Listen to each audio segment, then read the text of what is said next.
There is one question that people pushing for diversity, equity, and inclusion refuse to or are mentally incapable of answering honestly.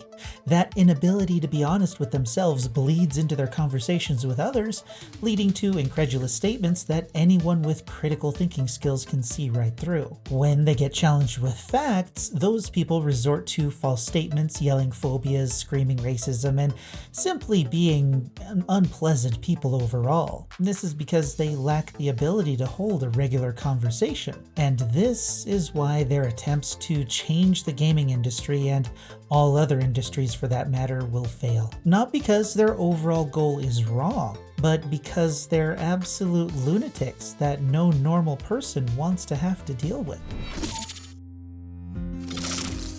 I once read a story about a vegan couple. A wife and her husband were happily doing their vegan thing when the husband started getting sick. They went to all of their homeopathic doctors to figure out what was wrong, and no one could give them an answer. Then they went to a regular doctor, and he said that the husband had a simple issue that was remedied by eating a meat-based protein. They of course refused to listen and went to other doctors for second and third opinions. Those doctors of course told them the same thing, and they decided instead to try different homeopathic remedies based on the symptoms outlined by those doctors. This is of course because the vegans knew that meat was bad and there was no way it could solve the husband's issue. Nothing worked, of course, and the husband got progressively worse, so they finally gave in and the husband added a little fish to his diet. To no one's surprise, except the vegans, his condition improved immediately, and the wife lamented that their 2 years of suffering would have ended sooner if she'd listened to the doctors in the first place. DEI activists are like belligerent vegans. They're trying their hardest to cure racism, inequity, and all of that jazz by forcing companies to embrace their woke doctrine by hiring people based on their skin color or who they like to have in bed with them. All of this in order to lessen the impact that white people have had on various industries.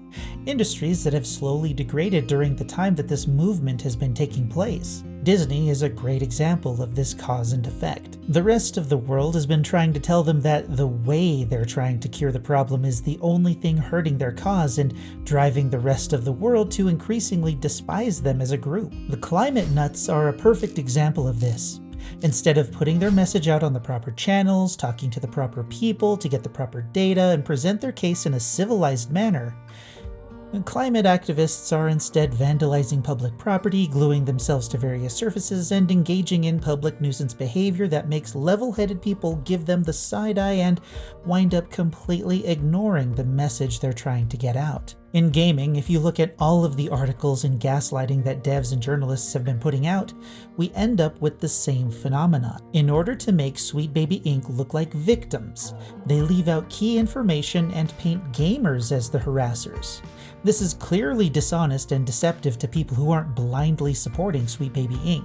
This does very little to improve the integrity of video game journalism. There are, of course, two reasons that the activists continue forcing their agenda on others regardless of the damage that they bring to their cause. One is because they like the power that has come with being a moral authority when it comes to diversity, equity, and inclusion. They've had years to self-insert themselves into games to satiate their narcissistic need for acceptance and place themselves into positions of power that allow them to discriminate against people they think are problematic in the industry, which is of course illegal, participating in the exact behavior that they claim that they've been victims of. The second reason is because they're stupid and can't comprehend the possibility that there's a better way to get their message across.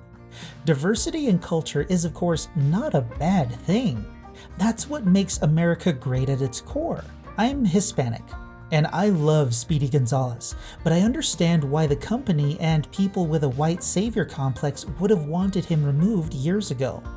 They worried that he was an offensive Mexican stereotype. However, it was Hispanic American rights groups that brought him back in 2002 because of his status as a Hispanic cultural icon. He was an original creation that is beloved by the people he represented. Wizards of the Coast, on the other hand, has been forcing the agenda down the throats of its Magic the Gathering players over the years. race swapping Aragorn and making the majority of characters in the stories part of the alphabet community, much to the chagrin of players. This is just two of the many examples that are available. They've even gone so far as to disqualify players for misgendering others during tournaments. But I think that got reversed since it was so problematic to enforce. It's pretty obvious why, though. The question becomes, was someone actually misgendered? Or is it a cheater trying to get their opponent disqualified to win the match? This agenda pushing, coupled with the company's non-stop product dumping, has resulted in a profit decline that has only gotten more severe as time went on. This is also the case with many agenda pushing companies these days. The general public is tired of it and are voting with their wallets as well as voicing their dissent on social media. And instead of considering that their actions could be causing the decline of these industries, the only reasons you'll hear from the lunatics is that games, movies, and industries that push the woke agenda are failing because the majority of those consumers are all of the hate keywords. Racist, misogynistic, transphobic, and so on. All of the words. But it's totally not because the products aren't worth their time and money. Here's the thing. It's hard to admit that you're wrong. It's even harder to do when you're crazy and you feel that you're 100% right without any facts to back you up, or you try and lie about those facts. And that's the question that I was talking about at the beginning of the video. Could I be wrong? The only answer to that question you'll hear from the people who run Sweet Baby Inc. and companies and the people that support them is a healthy serving of hate word soup. It's impossible for these people to self-reflect in any way, shape, or form, and that's sad. But there are even more eyes on Gamergate 2 and even more people tired of the woke agenda being forced upon them and their families by the DEI cult. The result is going to be even more financial failures from companies that continue to listen to the cultists to the point that those companies fail and are bought up by other companies, like what might be happening to Wizards of the Coast. On a more cultural level, the hate word soup that activists use against reasonable people that disagree with them is becoming less and less effective. But of course, I could be wrong.